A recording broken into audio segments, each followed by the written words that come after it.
shir maxaa ka dhacay shirkada uga soo baxay bismillaahir rahmaanir rahiim shirka waxaan uga soo baxay sidaad wadaagtiin anu waxaan gudoomiye ku-xigeenkii koowaad ee xisbiga wadani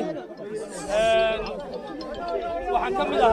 ka mid ahaa aasaasayaashii xisbiga wadani waxaan ka mid ahaa labadii nin ugu horreeyey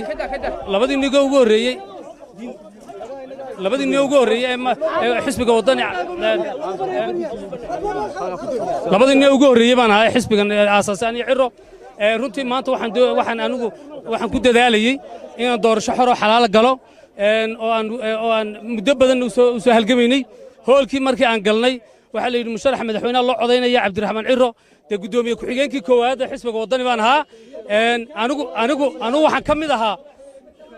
guddoomiye ku-xigeenkii koowaad ee xisbigan ahaa markuu cabdiraxmaan marka guddoomiyaha dee cod gacanta loo taago aniga waxayd guddoomiye ku-xigeenkii koowaad haddaan ahay in anigana gacanta lai taago dabeedna anigu codka dimuqraadiya halkaa ka sugayey dabeedna waxaa laiga horraysiiyey ninkii la daba socday oo isagu aanan xisbigana ka mid aasaasan ahayn oo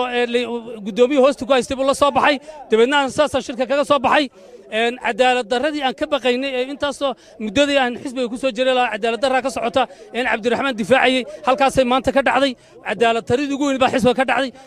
waxaan ugu sheegay taageerayaashaydii oo 181 kaararkii baa loo diiday dabadday taagan yihiin sidaa darteed waxa halkaa ka soo baxay waa wax khayr sharci ah waa cadaalad darro waa cirana wuxuu ku tallaabsaday cadaalad darradii Soomaaliland ugu weyneed 5 sanaan xisbiga ku soo halgamayay 5 sanaan mucaarad ahaa 5 sanaan mucaaradkan dhiigayga u shubay maanta waxa la igu bedelay nin aanan taageero iyo cod gobolka awda ka soo hoynin waxaan ballan qaadayaa waa inoo booramiyo wadani